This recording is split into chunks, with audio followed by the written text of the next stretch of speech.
Hi,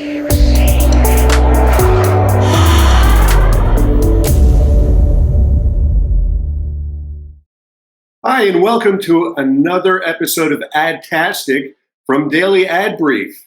I'm your host, Tony Stanall, and today we're talking with Jim Tobin of Ignite Social Media. Welcome, Jim. Thank you, Tony. Appreciate it. Sure. Now, I was very interested to hear your claim to fame of being the head of the first original social media agency founded back almost, a few years ago. Tell us about the origin. Yeah, we're turning 15 this year, which is kind of surprising. I worked for a normal sort of mid-sized ad agency and just sort of was watching social media grow over the years and felt like, brands were going to want to talk to these people. I think there were 1 million people on Facebook at the time. Now it's 1 billion, and felt like people would want to talk to it at the time. And as I looked around, there was one company in Canada, Social Media Group, working in social media only, and there was really nobody else in the United States focused solely on social media marketing. So it seemed like a really good opportunity to sort of invent the space and hopefully lead it as we go. And it's been a 15-year ride.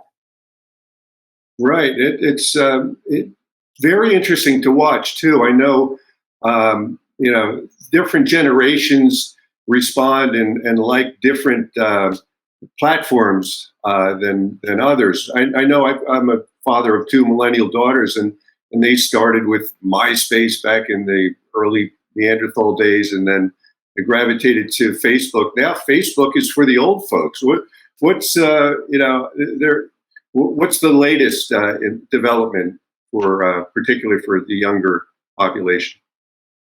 Well, I think there's two really. TikTok has come, on strong. It's now the second most popular social network, passing Instagram.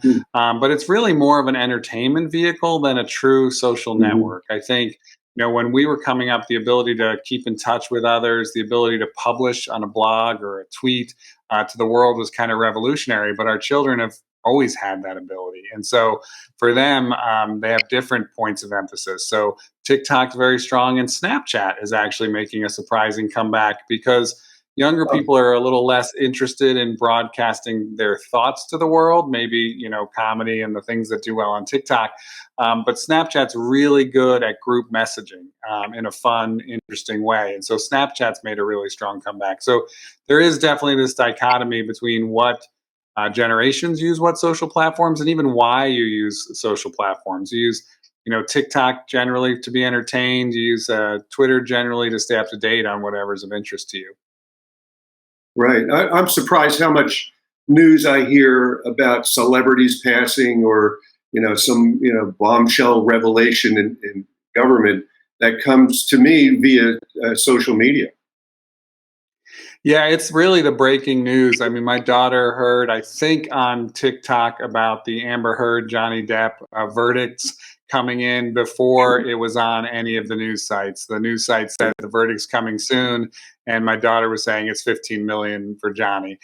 So, those kind of things, the ability to instantly, share that around, and certain platforms favor that sort of constant news, and others, Facebook doesn't favor that anymore, the way they have their news feed. So it's one of the reasons it's not the up-to-date platform that people use for that sort of news. Right. Now, LinkedIn is very popular with people who are job hunting or recruiters like myself. But that seems to be the powerhouse in that space. Is there anything coming up behind it that's an alternative to LinkedIn? Yeah, there are. It is the powerhouse in the space. There are people trying to fix things. For example, there's an organization called Hardy, HEARTY, trying to improve on LinkedIn. LinkedIn is great because almost everyone has basically their resume on there, and you can get a feel for what they care about. But it's also, everybody thinks they can just spam you an invite and then get a meeting with you 10 minutes later, which gets a little tiresome as well. So LinkedIn is the leader there, but it definitely has some vulnerabilities as well, and we'll see if sites like Hardy can make a dent in that. Great. Well, this has been very enlightening, Jim. Thank you very much. I'll look into Hardy. wasn't familiar with it up until this moment. So thanks for joining us today. I appreciate the time, Tony. Thank you. And thank you for joining us on this episode of Adtastic. To find out more about Jim Tobin, just go to dailyadbrief.com. We'll see you next time.